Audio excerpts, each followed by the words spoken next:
আমি লক্ষ্য করেছি আমাদের বাংলাদেশে অনেক রাজনৈতিক দল, অনেক রাজনৈতিক দলের ব্যক্তি, আমরা অনেক সময় কথাগুলোকে সহ্য করতে পারি না, ধৈর্য ধারণ করে রিসিভ করা, অ্যাবজর্ব করা। এটা ইদানিং কালে আমাদের কাছে মনে হয় যে খুব বেশি এমন যে সঙ্গে সঙ্গে আমরা রিয়েক্ট করি, সঙ্গে সঙ্গে আমরা আরেকজনের বক্তব্যটাকে কাউন্টার দেওয়ার চেষ্টা করি। এই যে একটু অথেন্টিক নিউজ, যে একটু পর্যালোচনা করা, নিজেদের মধ্যে আলোচনা করা, এই জিনিসগুলো কম হচ্ছে।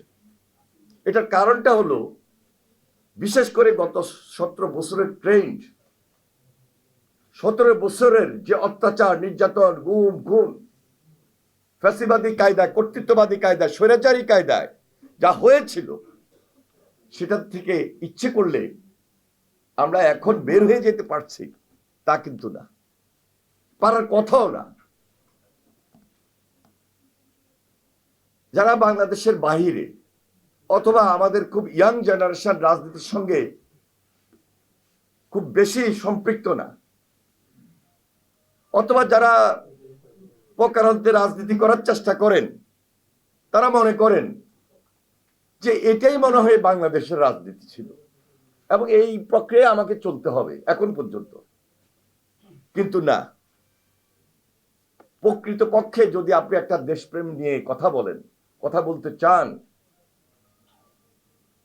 একটা দেশপ্রেমিক সরকার বলেন, দেশপ্রেমিক রাজনৈতিক দল বলেন, এটা 5 আগস্টের পর মানুষের মধ্যে উপলব্ধি এসেছে।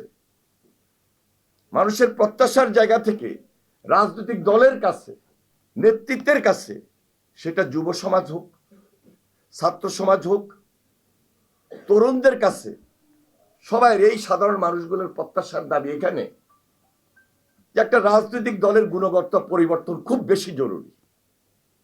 একটা রাজনৈতিক দলের সঙ্গে রাজনৈতিক ব্যক্তির গুণগত পরিবর্তন এই মুহূর্তে খুব বেশি জরুরি। 5 তারিখ আমাদেরকে সেটা শিখিয়েছে, জুলাই সেটা আমাদেরকে শিখিয়েছে। 36 জুলাই বলেন আর 5 আগস্ট বলেন, এই পরিবর্তনের কথা সাধারণ মানুষ আমাদেরকে জানিয়ে দিয়েছে। এখন আমরা কোন দল করব, কোন দলের নেতৃত্বে এই কাজগুলা হবে, আমি এই সাধারণ মানুষের কথাগুলোকে সমীহ পর্যায়ে নেব কিনা, সম্মানের জায়গা থেকে দেখব কিনা, এটা খুব বেশি গুরুত্বপূর্ণ। এই যে বাংলাদেশ বিপ্লবী যুব সংহতি, তারা প্রত্যাশা এবং প্রাপ্তির জায়গা থেকে জুলাই আন্দোলনকে সামনে রেখে যে আলোচনার সভাটা নিয়ে এসছেন, এই আলোচনার সভাটা গত 36 দিন আমরা বিএনপি, বাংলাদেশ জাতীয়তাবাদী দল, তারেক রহমানের নেতৃত্বে 1 জুলাই থেকে 5 আগস্ট পর্যন্ত কন্টিনিউয়াসলি আমরা প্রত্যেকটা ইউনিট আমরা করে গিয়েছি, দৃশ্যমান করেছি জুলাইয়ে নারীদের কি ভূমিকা ছিল, জুলাইয়ে যারা শহীদ হয়েছেন, এবং জুলাইয়ের পাশাপাশি যেটা আমাদের এই যে এহসান মাহমুদ বলার চেষ্টা করেছেন, গত 17 বছরের যে ট্রেন্ড, এই অত্যাচার নির্যাতনকে মোকাবেলা করতে গিয়ে আমরা যারা প্রতিবাদী ছিলাম, সংগ্রাম করেছি, আন্দোলন করেছি, আন্দোলন সংগ্রাম করতে গিয়ে গুম খুন, অত্যাচার নির্যাতন, মামলা হামলা শিকার হয়েছি, এই 36 দিনে আমরা জাতিকে সেটা স্মরণ করিয়ে দিয়েছি।